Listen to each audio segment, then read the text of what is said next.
Y algunos de ustedes siguen contando los días, ¿no? Contando los días. Y van tachando los días. ¿Cuándo va a pasar? ¿Cuándo va a ocurrir? ¿De qué manera va a ocurrir? ¿Cómo? ¿Cuándo? ¿Dónde? Y parece que las semanas pasan y las semanas siguen pasando. Y ese tema está ahí dando vuelta. Y algunos tienen hace meses y en algunos casos temas que hace años que están esperando. Mientras esperamos, ¿qué hacemos mientras esperamos? ¿No? ¿Qué hacemos mientras tenemos un conjunto de circunstancias que no cambian? Un conjunto de circunstancias que están siempre igual o peor. Cuando uno enfrenta situaciones que parece que no tienen solución o que aparentemente en un momento tienen solución y después no la tienen. Vieron que a veces hay una pequeña luz de esperanza, después se apaga. ¿Qué hago con esos temas largos? ¿No? Porque hay temas fáciles que ocurren, no fáciles, pero hay cosas que pasan de repente y de repente se acaban. Pero todos nosotros que estamos acá tenemos temas que no se acaban, temas que están siempre allí. Y algunos de nosotros ya vivimos ciertas nuevas normalidades que no nos gustan y que están ahí, ¿no? Que vivíamos de una manera y ahora vivimos de otra, que de repente teníamos un problema de salud que menguó nuestra salud, de repente tuvimos una crisis financiera que complicó nuestra economía, tuvimos un problema con alguna persona que ya no vemos más, tenemos una situación de enfermedad o relacional que se ha complicado y que está ahí, que está todos los días. Y cuando un pariente nuestro está enfermo, o cuando alguna persona que amamos parte, son temas que están allí. Y hay temas que uno no puede hacer mucho, ¿no? Hay temas que todos tenemos acá que no podemos hacer mucho. Y a todos nos gusta solucionar problemas. Y a todos nos gusta hacer un problema y terminarlo. Pero hay muchos temas que no se terminan. Por eso, y mientras esperamos, ¿qué hacemos? Y hemos visto algo muy importante que responde a una pregunta. ¿Qué hago cuando no hay nada que pueda hacer? ¿Qué hago? ¿Qué hago cuando no hay nada que pueda hacer? Ya no puedo llamar por teléfono, ya no puedo poner plata, ya no puedo ir a ver a esta persona, ya no puedo hacer nada. ¿Qué hago? Mientras no puedo hacer nada, ¿qué hago cuando no hay nada que pueda hacer? Y cuando uno tiene estas situaciones, cuando no hay nada que pueda hacer, es fácil llegar a la conclusión de que nunca voy a ser feliz de nuevo, fui feliz en un tiempo, ahora nunca más, que nada bueno puede salir de lo que está pasando.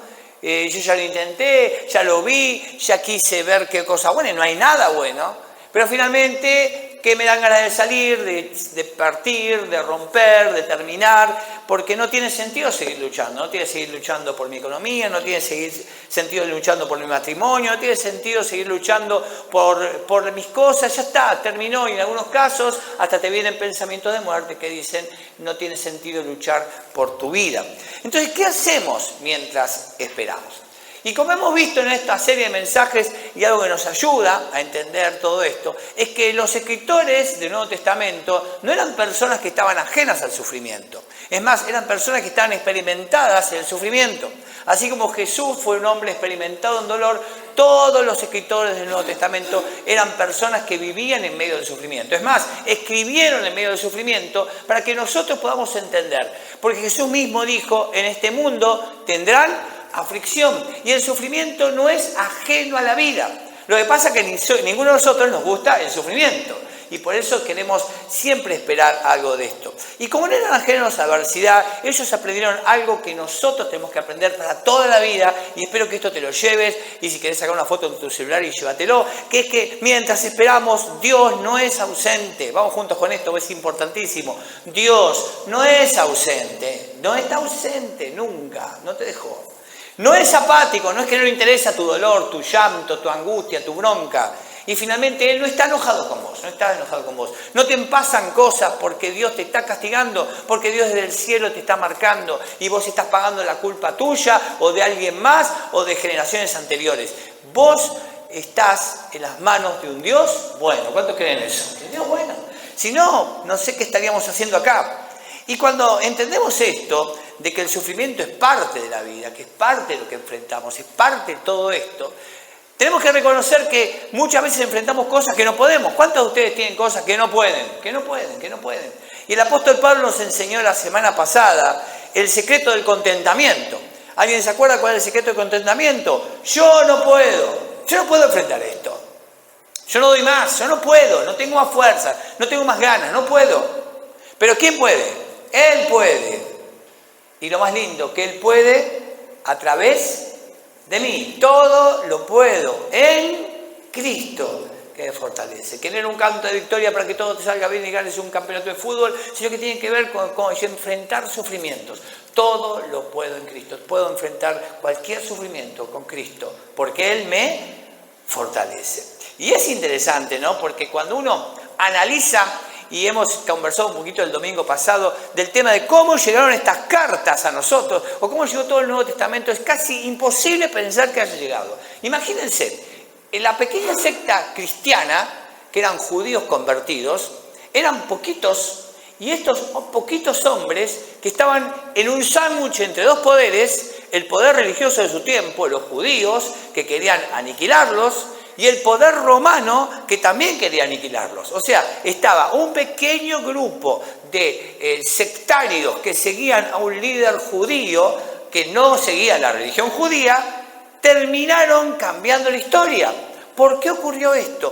¿Por qué estos escritos llegaron a nosotros? ¿Cómo milagrosamente estamos hablando de esto hoy? No tiene sentido, salvo de que Cristo resucitó. Y como Cristo resucitó, también nosotros tenemos esperanza en todo lo que enfrentamos. Y Pablo nos había hablado también, cuando habló a la iglesia de Corinto, que mientras esperamos, lo que uno recibe, la prueba que recibe, la puede recibir como un regalo, con un propósito, y vamos a hablar de eso hoy, y con una promesa. ¿Cuál es la promesa que Dios nos da en medio de las pruebas? ¿Alguien sabe? Nos da gracia. Mi gracia es suficiente. Mi poder se perfecciona ¿dónde? En la debilidad. ¿Cuántos hoy están en debilidad? ¿Cuántos estamos en debilidad? Que no podemos, debilidad, no puedo, estoy cansado, agotado, ni ganas de estar acá. Pero mi poder se perfecciona ¿dónde? En la debilidad. Y entonces cuando uno ve la vida de las personajes del Nuevo Testamento, pues Pablo todo esto lo escribe cuando estaba preso y terminó preso. Cuando hay situaciones que no cambian, hay una palabra que está en todo el Nuevo Testamento y que tiene que ver con la palabra creer. Creer. Yo tengo que creer, tengo que aprender a creer en medio del dolor. Tengo que aprender a creer en medio de lo que no sale. Tengo que aprender a creer en medio de las cosas malas. Tengo que aprender a seguir creyendo. Cuando enfrentamos situaciones que no cambian, lo primero que nos viene es la gana de no creer, ¿o no? Y conocemos un montón de personas que ya no creen, o que creen a su manera, porque han abandonado, porque han dejado. Porque cuando vemos todos los escritores del Nuevo Testamento, vemos gente que no abandonó, que no dejó, que siguió adelante hasta la muerte. Y todos estos hombres que escribieron fueron hombres que sufrieron y casi todos tuvieron muertes terribles. Uno de ellos fue Santiago. Y vamos a hablar de hoy del hermano de Jesús, ¿no? El hermano de Jesús, que cuando Jesús estaba vivo, no estaba con él, no lo seguía, no era su discípulo, no era un seguidor. Es más, junto con su familia, estaban bastante alejados de Jesús. Tenemos que recordar que Jesús, en un momento dado, cuando él muere, todavía Santiago no creía en él. Santiago no creía en Jesús cuando él vivió. Santiago no creía cuando él hacía milagros. Santiago no creía que era el Mesías, ¿no? Imagínense si ustedes tienen, ¿cuántos tienen hermanos, no? Y de repente viene tu hermano y te dice que es el Mesías. ¿Qué hacemos? ¿Te reís o no? Imagínense, soy el hijo de Dios. ¿Cómo hijo de Dios si soy hijo de papá? ¿Hijo de quién? De Dios. Entonces, Santiago tenía bastante para no creer en Jesús. Pero finalmente, él termina siendo el líder de la iglesia. El líder de la iglesia, junto con Pedro, fueron los hombres más importantes de la iglesia cristiana en Jerusalén. ¿Cómo ocurrió esto? Porque él vio a su hermano resucitado. Ahora sí, si ustedes ven a un hermano resucitado, creo que van a creer en él. Y eso es lo que hizo Santiago. Y él empieza a decirnos, si estás pasando por un momento difícil, si estás en un conjunto de circunstancias que estás esperando que Dios haga algo, hay algo que tenés que creer. Y esto lo vamos a aprender hoy y quiero que estés muy atento. Y empieza el capítulo 1, versículo 1, diciendo, Santiago, siervo de Dios y del Señor Jesucristo. Es maravilloso ver que él dice que es siervo de su hermano, ¿no? Siervo del Señor Jesucristo. Esto lo dice Santiago, no te lo digo yo. Yo no te diría nunca estas cosas, pero mira lo que dice. Hermanos míos, vamos juntos. Considérense muy dichosos cuando tengan que enfrentarse con diversas pruebas, a lo cual diríamos, pará, o no. ¿Quién de nosotros se pone contento cuando recibe una mala noticia? O sea, ustedes tienen ganas de abrir el celular ahora al final de la reunión y de repente recibir una mala noticia. ¿Cuántos tienen ganas de recibir una nueva prueba hoy? Es como en el secundario. ¿Cuántos tienen ganas de recibir una prueba o en la facultad? En ningún lado uno quiere recibir una prueba. Entonces, nadie tiene. Y por eso esto lo dice Santiago. Yo no te diría esto, pero Santiago te lo dice. Dice, considera. Cuando viene algo malo uno tiende a deprimirse, uno tiende a apretar el botón salir, que uno quiere huir, quiere que termine todo. Pero él de lo que nos dice es, quiero que adoptes una nueva forma de pensar en cuanto a las pruebas. Quiero que empieces a pensar en la adversidad como algo que puede ser bueno para vos. Dichosos cuando tengan que enfrentarse. Y acá la palabra enfrentarse es la palabra que se utiliza para naufragio, para un robo, algo de repente, algo que viene de repente. ¿Vieron que las pruebas vienen de repente? ¿Les pasó? Una mala noticia, ¿cómo llega? Te viene con un preaviso, dentro de una semana recibirás una mala noticia. No, de repente estás tranquilo, todo feliz, terminaste de comer un asadito en la noche y ¡pum! Mala noticia, ¿no? Para cómo el celular ahora te da las malas noticias al instante. Antes, por ejemplo, cuando éramos los que somos más viejos, nos enterábamos malas noticias por mucho tiempo, ¿no? Por ahí, cuando había un llamado, venía una carta, ¿no es cierto? Por ejemplo, viste, todos los que somos más viejos, ¿cuándo recibes una mala noticia? Es más, ya el efecto de la mala noticia ya terminó, ¿no? Porque ya por ahí ya se resolvió cuando ya recibías la mala noticia. Pero hoy la mala noticia, ¿cómo la recibís? Ya, ahora, en este instante. Es más, a veces te da una mala noticia mentirosa, pero las malas noticias te enfrentan, te golpean. Es algo que te toma por sorpresa. Hermanos, van a venir sorpresas malas, te va a decir Santiago.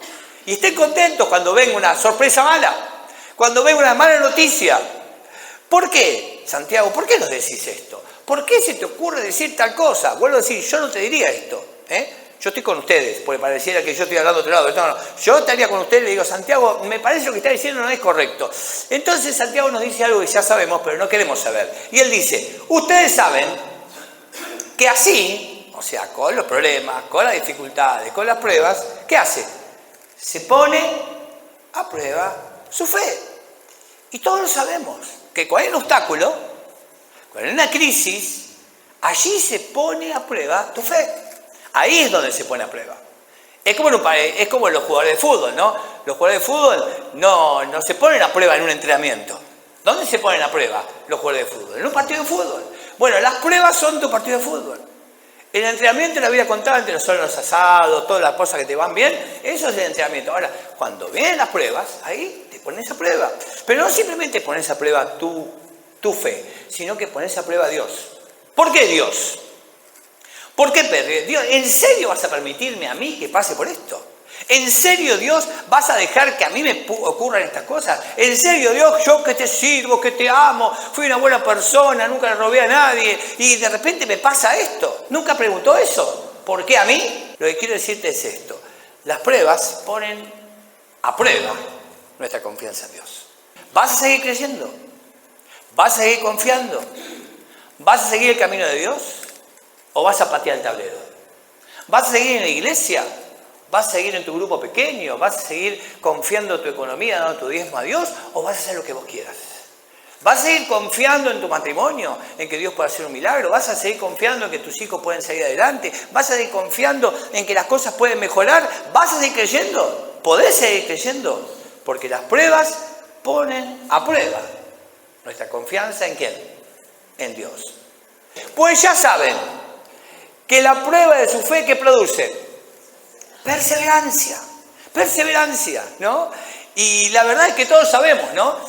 Que todos los que tenemos años en esto de seguir a Jesús, nuestra fe perseverante fue porque fue probada, ¿o no?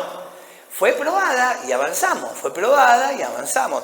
Prueba y salís creciendo. Y entonces las pruebas producen una fe perseverante. Y esto es lo más increíble. Dios está haciendo algo en medio de tu prueba. Dios está haciendo algo en medio de tu prueba. ¿De qué manera podemos honrar a Dios? ¿Cuál es la forma de honrar a Dios? ¿Alguien me puede decir cómo honro yo a Dios? Creyéndole. Porque Dios es honrado, escuchen bien esto, porque Dios es honrado y glorificado por una fe perseverante. La persona que cree y sigue creyendo, y sigue creyendo, y sigue creyendo, y sigue creyendo hasta el día que Él lo viene a buscar. ¿Cómo hicieron? Para seguir creyendo, para seguir estando en la iglesia, para seguir cantando, para seguir Y todas las personas que tienen 60 años de creyentes pueden decir, mi vida no fue fácil, mi vida no fue un lecho de rosas. Y seguí creyendo. Porque la fe tiene que ver justamente con honrar a Dios. Escuchen bien esto. Cuando yo creo en medio de la prueba, ¿qué hago? Honro a Dios. La fe de un Dios que te dice todo que sí, no es una fe muy atractiva. Eso no es fe, abracadabra, es magia, ¿no? No tiene nada que ver, es un evangelio de la prosperidad donde todo, yo digo y ocurre, ¿no? Oro el martes y el miércoles lo tengo, oro el jueves, el lunes me echaron del trabajo, el jueves consigo otro. No es así, la vida no es así, a veces es así, pero a veces no. Y no ocurren las cosas como uno imagina. Y cuando uno recibe esas cuestiones, uno dice, bueno, contame cómo lo hiciste, porque yo quiero hacer lo mismo. ¿Cómo oraste? ¿Oraste para la izquierda? Todo, ahora para la izquierda sí sale así. ¿Qué es lo que hiciste? ¿Diste 4 vueltas a la manzana? ¿Doy 4 vueltas a la manzana? ¿Me tiro al piso? Voy a tu iglesia si pasa eso. Y lo que nos dice Santiago, no te derribes, no te tires, no te agotes, no apretes el botón salir, no te vayas, porque puede ser que Dios esté haciendo algo bueno en tu vida. Que Dios esté haciendo algo bueno en tu vida. Por eso, cuando uno pregunta, ¿qué planea Dios? ¿No? Bueno, ¿qué planea Dios con esta prueba? ¿Qué planea Dios? Algunos dicen, bueno, Dios debe querer que aprenda paciencia. Pero ya aprendí paciencia, Dios. Tengo un doctorado con la paciencia. Pero Él quiere que produzcas una fe perseverante. Ese es el producto. El producto es una fe en medio del caos. Una fe en medio de lo que nos sale. Y esta es la idea principal de Santiago. No que es algo bueno lo que pasa, sino que Dios está haciendo algo bueno allí. Y ahora Santiago nos agrega un poquito más que es muy interesante, pues él dice, y la perseverancia debe llevar a feliz término la obra. O sea, esto que te está pasando, deja que termine. Porque Dios hace una fe perseverante en vos en el medio. Deja que la perseverancia complete tu trabajo. Porque cuando vienen las cosas malas y pasan 1 día, 2 días, 5 días, 10 días, 20 días, 1 año y no pasa nada, entonces ahí es cuando tenemos ganas de salir, de abandonar, de dejar. Piensen, ¿cuánta gente dejó la iglesia, seguir a Dios, que vos conocés? ¿Cuánta? Vinieron las pruebas, vinieron las circunstancias y todos tienen historias así, ¿no es cierto? Ahora, la mayor tensión que hoy tenés, el mayor dolor que tenés, la circunstancia que no entendés, es muy probable que es el lugar donde Dios esté trabajando más en tu vida. Ese no de Dios, o ese silencio de Dios, es allí donde Dios está trabajando más. Porque la mayor tensión en tu vida puede ser el punto central de la actividad de Dios en tu corazón. Ahora, yo no quiero que Dios actúe ahí, ¿no? ¿Cómo me gustaría que Dios actúe? Dame ya todo y mañana te alabo con todo mi corazón y te honro. ¿O no? ¿Es verdad o no? Y mañana sí voy a dar gloria a tu nombre. Señor, dame esto y mañana te doy gloria. No, Dios dice, dame honra y gloria hoy, cuando no hay nada. ¿Vas a ser capaz de esto? Y todos sabemos que en algún punto de nuestra vida, en el pasado, puede ser tu testimonio, que cuando algunas cosas pasaron dejaste la fe. Y dijiste, Dios no está conmigo, Dios me abandonó, o porque alguien te hizo algo en una iglesia, o porque alguien te trató mal, o porque tuviste un fracaso, o porque algo que le pediste a Dios no ocurrió, te alejaste de la iglesia. Y empezaste a abandonar de leer la Biblia, dejaste de tener fe, y aunque si alguien te preguntaba si tenía fe, ¿qué decías? No, yo sí tengo fe, yo no voy a la iglesia, pero sigo creyendo. Nunca dije, no debí escuchar eso, hay gente que todavía te lo dice. Y de repente estabas allí y no es que tu vida fue mejor. No es que tomaste mejores decisiones. No es que podés venir y para dar un testimonio, el día que dejé la iglesia y dejé de leer la Biblia, fui feliz. ¿Le pasó eso? Alguno puede ser que sea un testimonio así, ¿no es cierto? Pero la verdad es que todos los que han dejado en medio de la crisis seguir a Dios, caminar con Dios, estar en la iglesia, estar buscando a Dios, su vida fue desastrosa, ¿o no? Y los testimonios son terribles. El testimonio de abandonar a Dios en medio de la crisis es terrible. Por eso, si estás en una crisis, si estás en un dolor, si estás en algo que no entendés, deja que la perseverancia termine su obra. Porque al final del proceso vas a tener una fe que honre a Dios. y vas a ir a un lugar mucho mejor del que estás hoy en tu vida espiritual. Deja que la fe perseverante termine su obra. Esa perseverancia, ese dolor en medio de la angustia, que termine. Porque al final del proceso tu fe perseverante va a dar gloria a Dios. A Dios le encanta ver gente que cree en Él cuando nada dice que crea. Eso lo honra. ¿Vos querés honrar a Dios? Créele. Por eso Santiago continúa y dice, la perseverancia debe llevar a feliz término la obra. ¿Para qué? Vean conmigo esto. Para que sean, ¿qué cosa? Perfectos e íntegros sin que le falte nada. Vos querés ser una persona perfecta, querés ser íntegra, querés ser, como dice Dios a la hoy, dice, te lleva a la madurez plena, sin que le falte nada. ¿Cuántos quieren ser cristianos maduros? ¿Cómo es un cristiano maduro? Un cristiano maduro es aquel que tiene una fe perseverante. Pero, y si leo muchos versículos de la Biblia y los aprendo de memoria, vas a ser alguien que conoce mucho la Biblia, pero no quiere decir que seas maduro. Y si de repente sirvo al Señor con todas mis fuerzas, y vas a ser un hombre que sirve con todo, pero no vas a ser maduro. Y si de repente me porto bien y soy santo y no peco, vas a ser un hombre que sirve a Dios y obedece, pero no vas a ser maduro. La única forma de madurar, lo que tenés que hacer es tener una fe perseverante. Fe perseverante. Y eso es lo que Dios te está invitando a hacer. Por eso, deja que la perseverancia complete su obra para que estés completo. ¿Cuántos quieren ser maduros? ¿Cuántos quieren completar su vida? ¿Cuántos quieren terminar el final de sus días siendo un hombre y una mujer que adora a Dios con toda su pasión? ¿Cuántas veces vemos hombres y mujeres que cuando va pasando el tiempo van abandonando su fe? Yo tengo un montón de amigos que ya abandonaron. Muchos. Y muchos abandonaron hace 10, 20, 15, 30 años. Y sus hijos no siguieron, sus nietos no siguieron. Deja que la perseverancia complete su obra para que estés completo.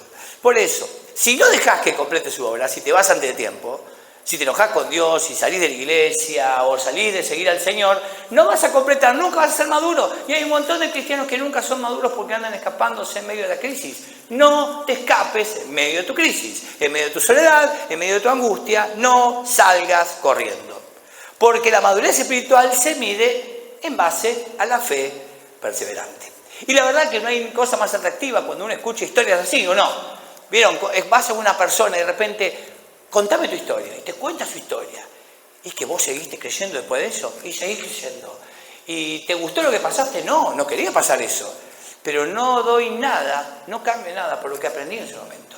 Y vos escuchás historias y decís, yo no quiero pasar eso, pero quiero tener su fe. Ahora, ¿cómo podés tener una fe perseverante? Perseverando en medio de las pruebas. Por eso es tan importante que dejemos que la perseverancia termine la obra, porque al fin del proceso tu fe perseverante va a honrar a Dios y te va a llevar a un mejor lugar en la vida. Ahora Santiago es realista y sabe que no nos gusta esto y que nos gustaría que Dios nos bendiga en todo y que todo ocurra bien y que yo ore y mañana ocurra. Y él nos dice algo, como yo sé que a ustedes les falta sabiduría, dice el versículo 5, si a ustedes les falta sabiduría para enfrentar la crisis, sabiduría para enfrentar el dolor, sabiduría para enfrentar lo que viene, sabiduría para hacer las cosas como yo quiero en medio del dolor, entonces ¿qué hay que hacer? Pedírsela a Dios, y tenés que pedirle a Dios sabiduría. Este versículo se saca de contexto y a veces para pedir sabiduría para cualquier cosa y no está mal. Pero este versículo en este contexto está diciendo, ¿cómo enfrento el dolor? ¿Cómo enfrento la prueba? Señor, dame sabiduría. ¿Cuántos pueden decir conmigo? A ver, Señor, dame sabiduría. Yo no sé cómo hacer para esto. Pídansela a Dios y Él se la dará, pues Dios da a todos generosamente sin menospreciar a nadie. Por eso, ¿qué está pasando hoy? Decirle, Señor, dame sabiduría. No quiero escapar, no quiero salir, no quiero abandonar. Para los chicos, chicas que están solos, no quiero meterme en cualquier cosa que pase por ahí. Para los que están en medio de crisis financiera, no quiero meterme en un préstamo que arruine mi vida. Señor, en medio de mi matrimonio, no quiero salir corriendo. Dame sabiduría. No quiero complicarme la vida, no quiero hacer algo tonto. No quiero escapar, quiero sabiduría. Entonces, ¿qué es la sabiduría? Es la habilidad de ver las circunstancias actuales que estás viviendo ¿Con un contexto de qué manera? Más amplio. Porque diga la verdad, cuando usted está en crisis, ¿qué piensa? En eso, todos los días, ¿no? Ora a la noche, ora a la mañana, sufre a la tarde, come con eso, duerme con eso, se cambia con eso, se baña con eso o no. Especialmente vieron cuando te manda un mensaje de WhatsApp y que está ahí. Y cada vez que abrís ese WhatsApp, tenés la tentación de volver a leerlo. Y te gana la tentación y volvés a leer. Mira qué desgraciado, mira qué desgraciado. Entonces, y volvés a leerlo. No, dame la habilidad para entender todo esto en un contexto más amplio. Sea lo que sea que estés enfrentando, decirle a Dios, necesito un contexto más amplio. Por eso, miren, y esto es muy importante a la mañana, tranquilito a la mañana. Después te voy a dar una oración para que hagas cada día. Pero esto a la mañana, rápido, fácil. Cuando te levantás y está tu problema ahí, ¿vieron que uno se levanta y el problema aparece enseguida? Aquí está el problema, ahí está, problema. ¿O no? ¿Le pasa eso o no?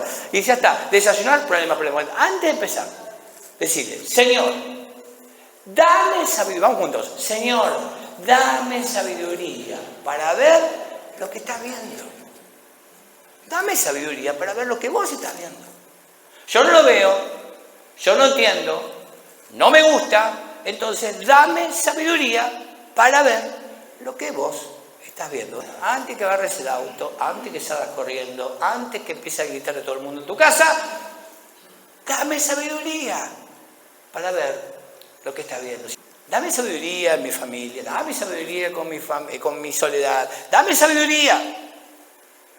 Santiago te dice, considera con mucha alegría enfrentar diversas pruebas y pedirle sabiduría. Pero, dice Santiago, que pida con fe, sin dudar, porque quien duda es como las olas del mar agitadas y llevadas de un lado a otro por el viento. Tenés que creer que Dios tiene un gran plan para tu vida. ¿Cuántos creen esto? ¿Dios qué tipo de planes tiene para tu vida? Digan conmigo, planes buenos. ¿Cree eso? Planes buenos. Cree que Dios tiene un buen plan, que incluye esa prueba que estás pasando. Por eso, no detengas como Pedro la mirada de las circunstancias cuando se hundió mientras caminaba, sino mira a lo que Dios está viendo. ¿Qué estará viendo Dios? Porque si no ves ese plan mayor, dice que quien es así no piense que va a recibir cosa alguna del Señor. Cuando estés sorprendido por adversidades, no abandones, no asumas lo peor, no creas que Dios te abandonó. No asumas que Dios no te está cuidando. Tenés que pensar que algo bueno va a salir de eso. Porque esta es una prueba para tu fe. Tenés que cambiar el enfoque. Tenés que reconsiderar lo que está pasando. Porque es una prueba de tu fe. Por eso tenés que dejar que la perseverancia termine su obra en tu vida.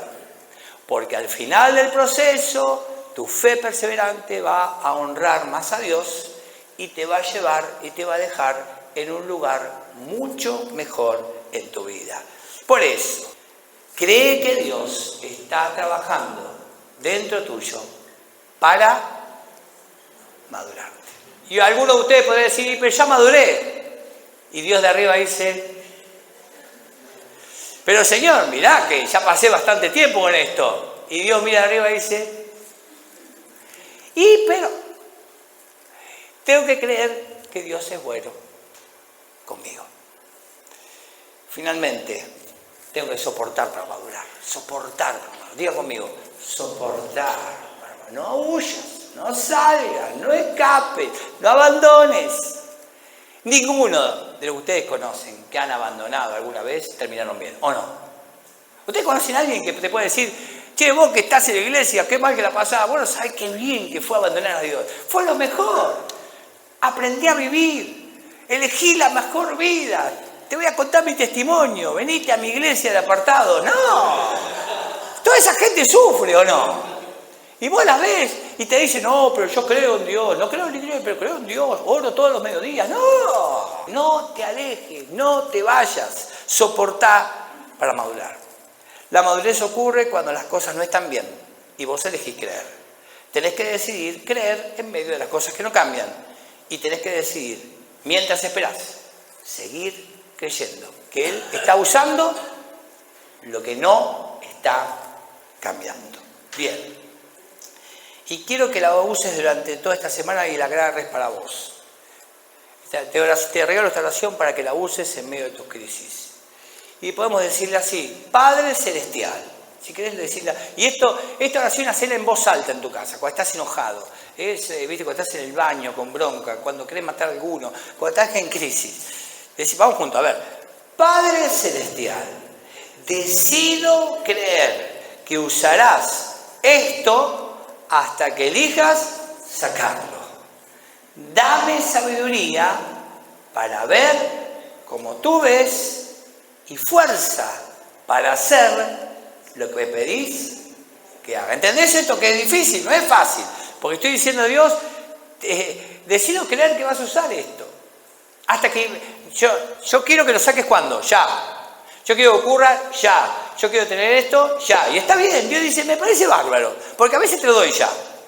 ¿Cuántos de ustedes hicieron una oración y vino ya algo? Muchas veces.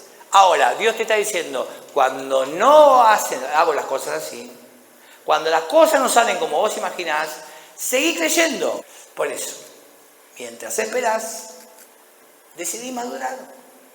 Mientras esperás, decidí creer.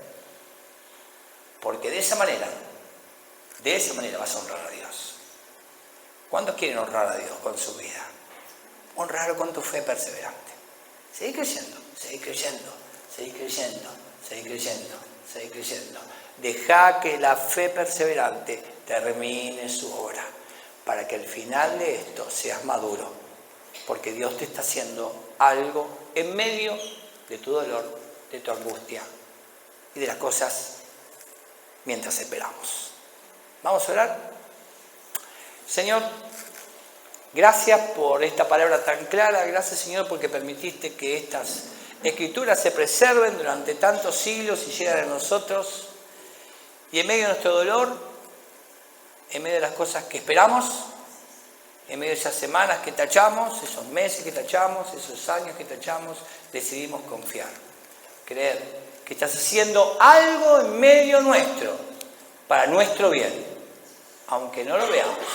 Señor, decidimos dejar que la fe perseverante complete su obra en nosotros, complete su obra en nosotros, complete su obra, para tener una fe que te honre, Señor, una fe perseverante, que no caduca, que sigue adelante y que puede ser un testimonio para un montón de personas que necesitan de gente que tuvo fe en medio del sufrimiento.